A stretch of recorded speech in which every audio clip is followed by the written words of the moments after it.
Do you believe that what comes around goes around? Let's find out from the story of Michael and Laura.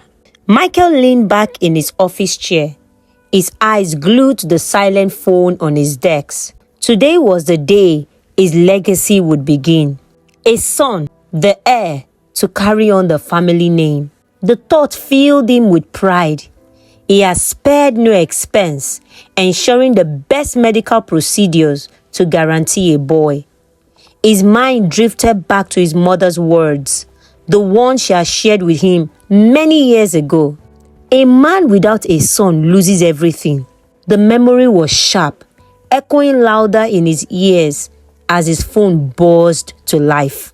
"The baby is coming," the doctor said on the other end of the line. Michael didn't wait for more details. He grabbed his keys and rushed out of the office, his heart pounding with anticipation. As he sped to the hospital, his mother's voice wouldn't leave his mind. Madame Rhoda had told him the story when he was older, when he had finally asked why she was so insistent on him having a son. She had sat him down, her face worn from years of quiet suffering, and told him about the day his father's brothers had come to the house after his father passed. At the time, she hadn't known she was pregnant. In the wake of her husband's death, his brothers had swooped in, taking everything, every piece of land, every bit of wealth. They claimed it was their right, since Rhoda had no male child, to inherit her late husband's belonging. "I had nothing, Michael. I was left with the clothes on my back. No home, no money," she had said, her eyes distant. "It wasn't until months later I realized I was carrying you, but it was too late by then. Everything was gone, and if I had only a son before your father passed, things might have been different." Her voice were etched into his memory, and now they echoed louder than ever. He had made sure his story would be different. He wouldn't make the same mistake. Today, his son will be born. When Michael arrived at the hospital, he was met by the doctor, who had a nervous look on his face. "Mr. Michael, congratulations. Your wife gave birth to a healthy baby." "Is he a boy?" His voice was tense. No, it's a girl." For a moment, time stood still. All of his mother's warnings, all of her stories rushed back to him. A daughter. After everything he had done to ensure a son, Michael's face darkened. His hands clenched into fists. The promises, the procedures, the money, it had all been for nothing? "You promised me a boy! I paid you for that procedure. You said I would have a son." The doctor held up his hands, trying to calm him down. "Mr. Michael, see, we did our best. These things can't always be controlled." "That is not good enough." Michael slammed his hand on the counter. "I will sue this hospital for fraud." As he stormed out of the hospital, his mind raced. A girl? His plans, his dreams of passing on his name, his legacy, they were shattered in an instant. He didn't even think to ask about his wife or see the baby. Meanwhile, in the hospital room, Rita cradled their newborn daughter. She had known deep down that Michael would be disappointed. He wanted a son, and she feared what this would mean for their family. 2 days later, when it was time for them to go home, Michael didn't come to pick them up. The family driver arrived instead, and Rita sat in the back seat with her daughter, feeling the weight of the situation growing heavier with every passing moment. The day after Michelle's birth went nothing like Michael had imagined. He barely spoke to anyone, staying out late and avoiding home. Each morning, he skipped breakfast, ignoring the small voice of his 5-year-old daughter, Ruby, who greeted him with a soft, "Good morning, Daddy." Michael would walk past her as if she wasn't there. The disappointment was too heavy. Rita tried to keep the house together, but the strain was starting to show. Michael's mom, Madame Rhoda, soon came to visit. Sensing her son's frustration, she found him sitting on the porch, a blank look on his face. "Michael, my son, you have to stay strong. Michelle is still young. There is time. We can try again for his son." She placed a hand on his shoulder, but Michael didn't respond. "See, I will take Rita to a prophetess. She helped a neighbor's daughter, and now they have a boy. The prophetess will pray for her, and this time, things will be different." Rita, overhearing from the doorway, frowned. Her body was still healing. How could she go through all of that again? The pain, the procedures, it was too much. But she kept silent, knowing that Michael's mood was fragile. That night, Michelle's crying woke them both.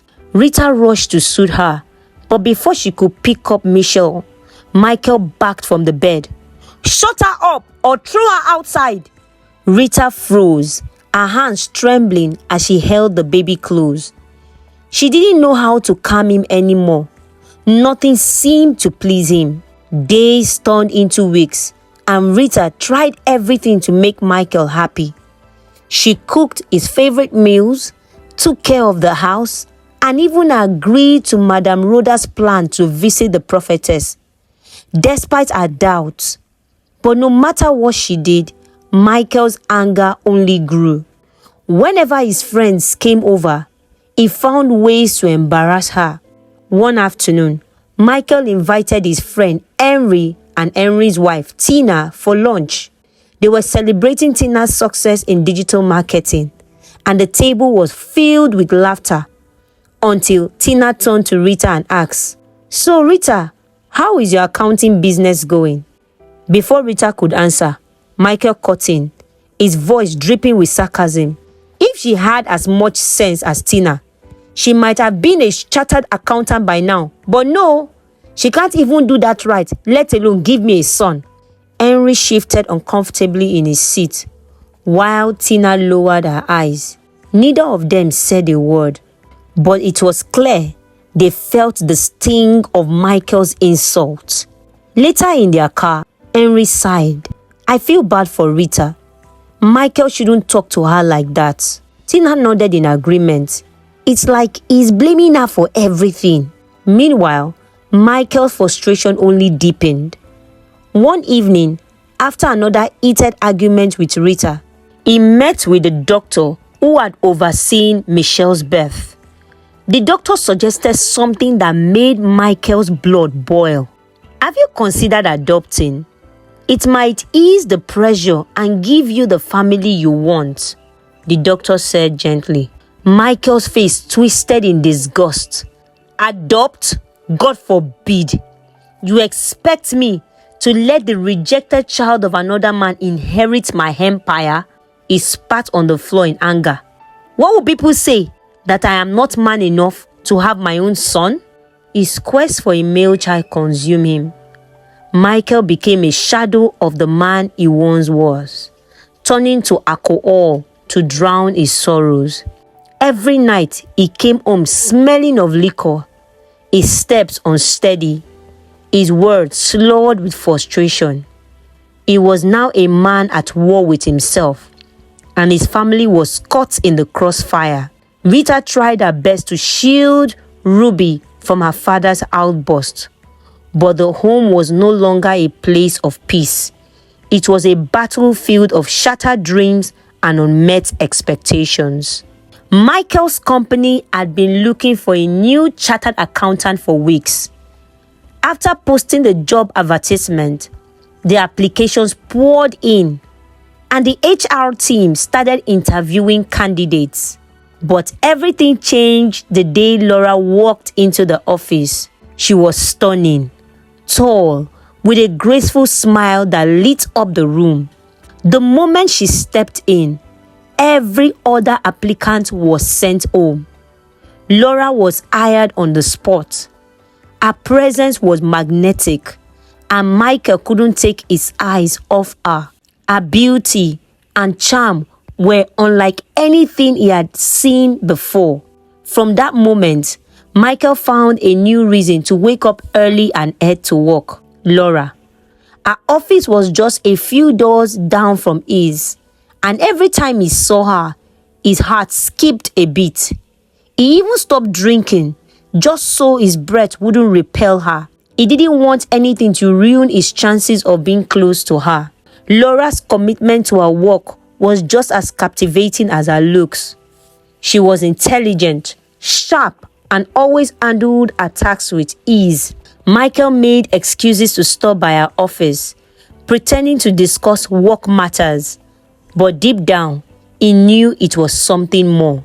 It wasn't long before Michael asked Laura out to dinner.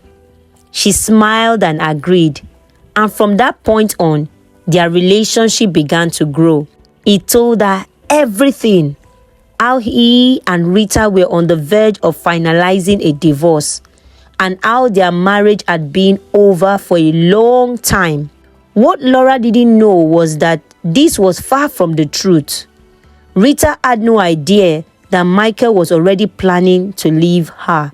Within a month, things between Michael and Laura became even more serious. He introduced her to his mother, Madame Rhoda, who couldn't hide her excitement. The moment she laid eyes on Laura, her face lit up, and she gave Michael a wink. This one will bear us sons, oh my son. I can already see it. She looks like a woman who will give you triplets. Many sons will come from her. Michael's chest swelled with pride. His mother had always wanted him to have a male heir, and now it seemed like everything was finally falling into place. The approval he sought was right there in his mother's blessings. Later that night, Madame Rhoda even prayed for Laura, asking for her womb to be filled with sons, just the way she had always dreamed for her son, Michael. As their relationship grew stronger, Rita remained in the dark, trying her best to keep their home together, unaware that her husband had already moved on emotionally. Michael had made up his mind that he no longer wanted Rita. She was in the past. Laura was the future, the key to the sons he so desperately desired. Rita sat on the couch, scrolling through her phone when she finally froze. Her heart sank as she saw the headline, Abuja Big Boy Michael Eze finds love in unlikely places. Beneath it was a picture of her husband Michael, holding hands with a beautiful woman at what appeared to be a dinner. It was Laura. Rita's chest tightened. She couldn't believe what she was seeing. Trembling, she went straight to Michael's office to confront him. She held up her phone, eyes full of tears. Michael, what is this? Michael looked up briefly from his paperwork, his face calm. Oh, you saw it. Is it true? Yes, Rita. Laura and I are getting married next month. She's already pregnant, and she'll be moving in this weekend.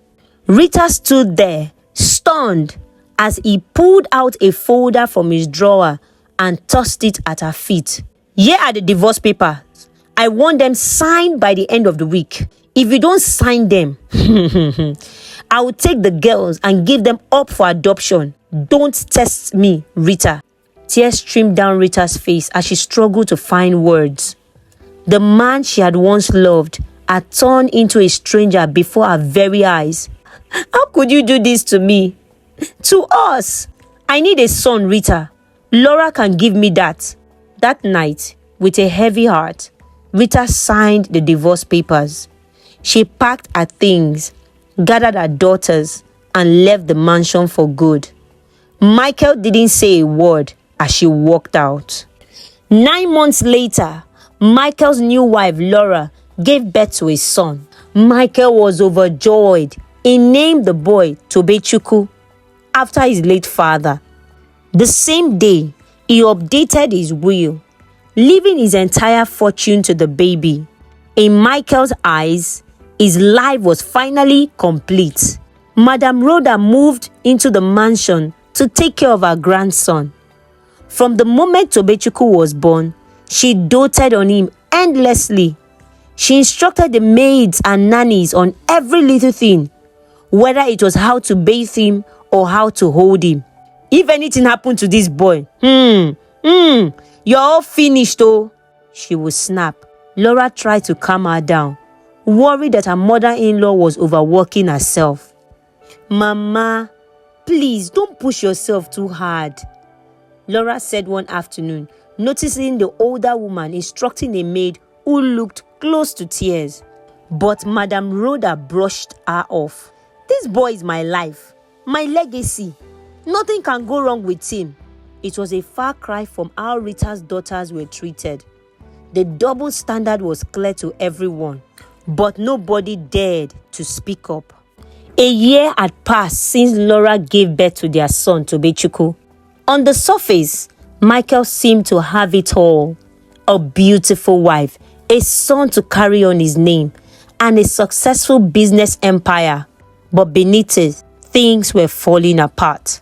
Michael sat at his desk, staring at an email on his laptop. His face was pale, his hands shaking.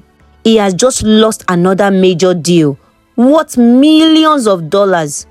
The contract, one he had made sure he would win, had gone to a rival company. This wasn't the first time. In the past few months, deal after deal had slipped through his fingers, each one costing him dearly. His foreign businesses were crumbling too. Profits had dried up, and his once booming international ventures were on the brink of collapse. It was as if all the business knowledge he gained at Harvard Business School was worthless now. At home, Michael couldn't sleep. He tossed and turned at night, tormented by the thought of everything he was losing. Laura tried to comfort him, rubbing his back as he laid awake. It's just a bad season. Things will get better. But Michael didn't believe it. One evening, as they sat together, he looked at her, his face full of frustration. What if this is not just business? What if Rita is behind all of this? Laura frowned. Rita? Why would she do that? I don't know. But nothing was this bad until she left. I'm going to call her. Without waiting for Laura to respond, Michael dialed Rita's number. When she answered, he didn't even greet her. If you are behind this, you better stop whatever spell you put on me, Rita, or I will make sure you rot in jail. Rita, shocked by the accusation, responded calmly. Michael, I don't know what you're talking about. I have no interest in you or your life anymore. Leave me out of your problems. Michael hung up, but the tension between him and Laura only grew. Laura, desperate to help her husband, reached out to her foreign contacts. She called them one by one, hoping they would pull some strings and turn things around. But all she got were empty promises. We'll see what we can do, Laura, they said, but nothing ever happened. As the days passed, Michael and Laura found themselves crying together, praying desperately for a change. But things only got worse. Michael's company was charged with criminal activities, allegations that shocked him to the core. Investors started pulling out. The once thriving firm was now sinking like a ship with no captain. Laura tried to stay hopeful. I will sell my shares in other companies. We can use the money to keep your company afloat. Michael nodded, but his heart was heavy. He knew the situation was bad. Madame Rhoda, seeing her son suffering, grew even more worried. She began visiting different churches, begging pastors to pray for Michael. This is not normal. Someone is trying to destroy my son. One day, Madame Rhoda called Rita herself. I know what you are doing. You foolish woman. You and your witchcraft. Stay away from my son and my grandson. If you don't, you will regret it. Rita, stunned by the accusation, simply hung up. She wanted no part of this drama. Please, if you are enjoying this story, please click the like button and also subscribe to help YouTube push this video to other people who Who would need this story? Okay, let's get back to the story. Then came the worst blow. One evening, as Michael sat in his office, his phone rang. It was his lawyer, Tony. Michael answered, already dreading the news. Michael, there is no easy way to say this. The international community that investigates corporate crimes has decided to freeze your company's account. This means you won't be able to move money in or out of Nigeria anymore. You are effectively cut off from your foreign assets. Michael's heart sank. He couldn't speak. The implications were catastrophic. Without access to his foreign account, his business was as good as dead. No more transaction, no more deals. This can't be happening, Michael whispered, his voice cracking. Well, I'm afraid it is.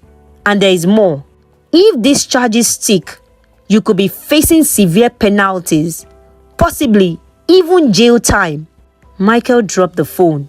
His world has finally crumbled. Everything he had worked for, everything he had sacrificed for, was slipping away faster than he could stop it.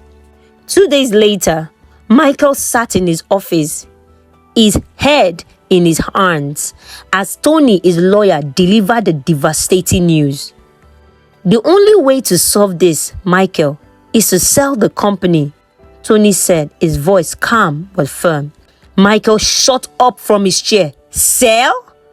After everything I've built, you're telling me, Michael, to hand over my life work to someone else? Tony sighed. It's better you do this or you declare bankruptcy. The international community is on your back and they won't let you go. Selling the company will give you some money to fall back on and it will take the pressure off. Michael paced the room, his arms trembling. All my years of hard work, just like that, gone? I understand how hard this is, but it's the only way.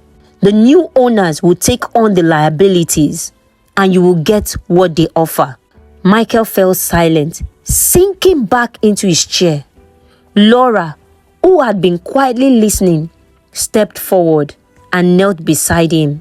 Michael, I'll stand by you through all this. Nothing will tear us apart. As she pulled him into a tight embrace. A few days later, Tony arranged a meeting with the new owners.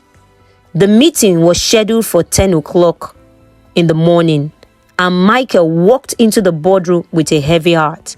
To his surprise, he recognized some of his previous investors seated at the table. Their faces were stern, their eyes filled with contempt. Michael felt a cold wave of betrayal sweep over him. Before he could say anything, the door opened and the new CEO walked in, flanked by security. Michael's jaw dropped. It was Laura, his wife. He stared in disbelief, his mind struggling to process what was happening.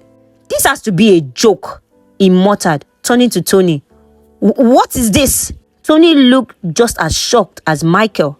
I swear I didn't know it was Laura, he stammered. Laura, now in full control, smirked as she took a seat at the head of the table. Good morning, gentlemen. I'm Laura, the new owner of this company, and I wouldn't hesitate to throw anyone out if they don't behave. Michael couldn't contain his anger. Laura, what the hell is going on? I promise you, if you are behind this, I will sue you with everything that I have. Laura raised an eyebrow, completely unfazed. Oh, shut up. Don't be so dramatic. You want to sue me? Sue me with what? You have nothing, absolutely nothing left. So, be a gentleman and sit down. I said sit! Michael clenched his fist, but before he could respond, Laura continued, her voice dripping with satisfaction. 12 years ago, you scammed an innocent businessman out of £50 million. That man's name was Mr. Alexander Albert Bamidele. Does that ring a bell? She asked, her eyes narrowing as she stared at Michael. Michael's face paled and his heart pounded in his chest. Laura continued, that man was my father. You took everything from him with your fake business deal. He trusted you and you laughed in his face when he begged for his money back. Do you remember the Skype call, Michael? My father pleaded with you and you mocked him. That betrayal led him to commit suicide. The room fell silent. Michael was frozen in shock as Laura's words sank in. I planned this for years. I did my research. You thought you covered your tracks well, but CCTV footage doesn't lie. Private investigators don't miss details. Even though you gave my father a fake name and website, I found you. Checkmate. Michael's voice cracked. Laura, I had no idea. Oh, shut up, Michael. Save your excuses and drama for social media. I found you the day I went to the hospital for my checkup. Oh, boo-boo. I overheard you yelling at the doctor about your obsession with having a son. That's when I knew I had my target. I saw you. I spoke with the doctor. He is my friend, and he told me everything about you. I knew you couldn't resist a beautiful woman and the illusion of power. So I became everything you wanted, and I applied at your company. Now my company, boo-boo. I orchestrated your downfall, Michael. Every contact you lost, every deal that slipped away, it was me. I bought out your company piece by piece, and now I own it all, Laura said, spinning around her chair. I know you were planning to leave everything to Tobechukwu, but guess what? That's not happening. She turned to the board members who sat in stunned silence. I came back to take everything you stole from my father, Michael. And I did. But don't worry. I left something for Rita and her daughters. £2 million in shares. They don't deserve to be punished for your crimes. Michael stared at her, speechless, as she ordered security to escort him out. Get this foolish man out of my company. Now read my lips. I never want to see you around these premises. As Michael was dragged out of the boardroom, Laura's laughter echoed in his ears. The next day, Michael stood outside his mansion as EFCC officers loaded his belongings into trunks. His cars, his estate, everything was gone. He went to his mother, Madame Rhoda, broken and defeated. Together, they planned to beg Rita for forgiveness. They found her at her new home, and both mother and son knelt at her doorstep, pleading for mercy. Rita, please don't close the door, please forgive me. I've lost everything. I just want a chance to make things right. Rita crossed her arms, looking down at them with a bitter smile. You are only here because of the shares, aren't you? Don't think I don't know. You never cared about me or the girls. Please, Rita, Madame Rhoda said. Please, for the sake of the children. Well, it's too late for that. As she turned her back on them, Michael and his mother realized they had truly lost everything. The morals in this story are: never forget that whatever comes around goes around. Whatever a man sows, no matter how long it takes, they are going to reap it. Another lesson in this story is that we must learn to guard against pride and anger. No matter what we do, we should learn to treat other people with respect. Please, if you love this video, do not forget to watch the next one showing on your screen. Please like, share, and subscribe for more stories like this. Thank you.